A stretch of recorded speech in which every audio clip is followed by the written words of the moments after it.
This happened yesterday. Cordarrelle Patterson, first-round pick of the Vikings in 2013, who has played with a bunch of teams, very versatile player, special teams, receiver, running back.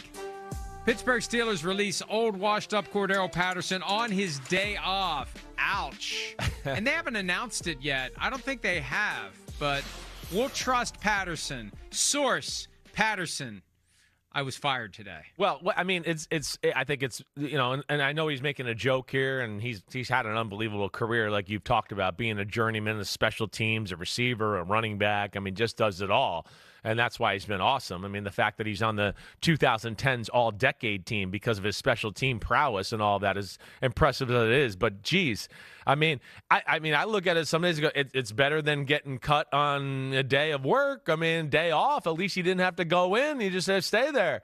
I've been cut, go into the office, sit there, go around, get about my day, and all of a sudden, the Grim Reaper comes, and you go, man, I came into work, I got up early, I've already gotten some work done here, and now you're going to cut me? I mean, you couldn't tell me before I drove in here this morning or last night or something else, so I don't know, maybe there's a little silver lining in that.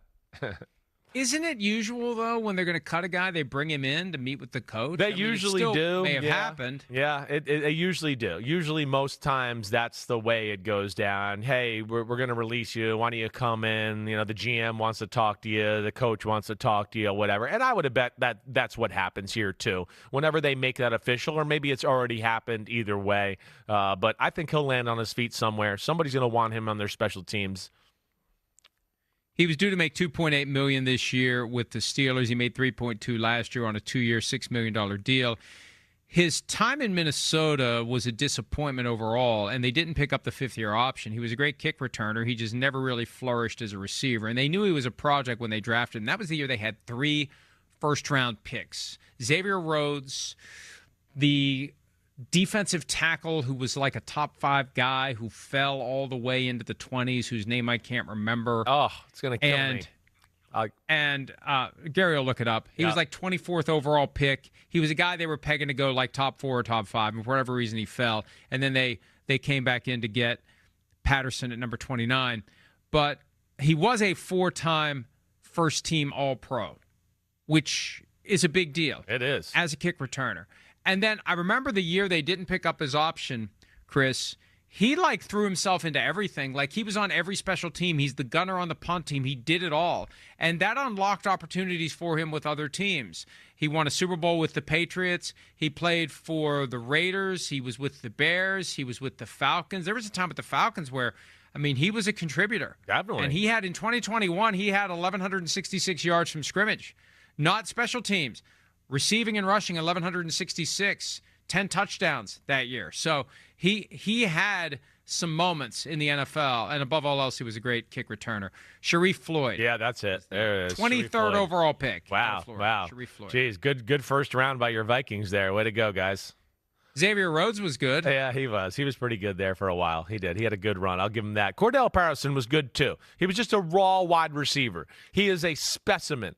Cordarrelle Patterson is one of those guys you put or classify in the department when you see him for the first time. You go, holy crap, that's Cordarrelle Patterson? That's what it is. He is big. He's got square shoulders. He's got muscles everywhere, and he's physical and fearless running the football. That's why, remember, he went to the Patriots. They brought him to special teams, and I think that's when they started playing him at running back, or maybe it was Atlanta.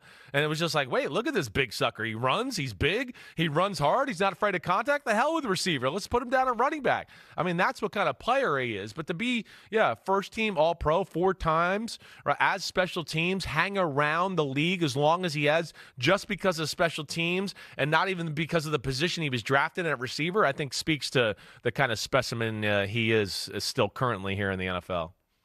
Yeah, his designation changed from receiver to running back when he went from the Bears to the Falcons. Okay. And his first year with the Falcons, he had 618 rushing yards, and he had 548 receiving yards.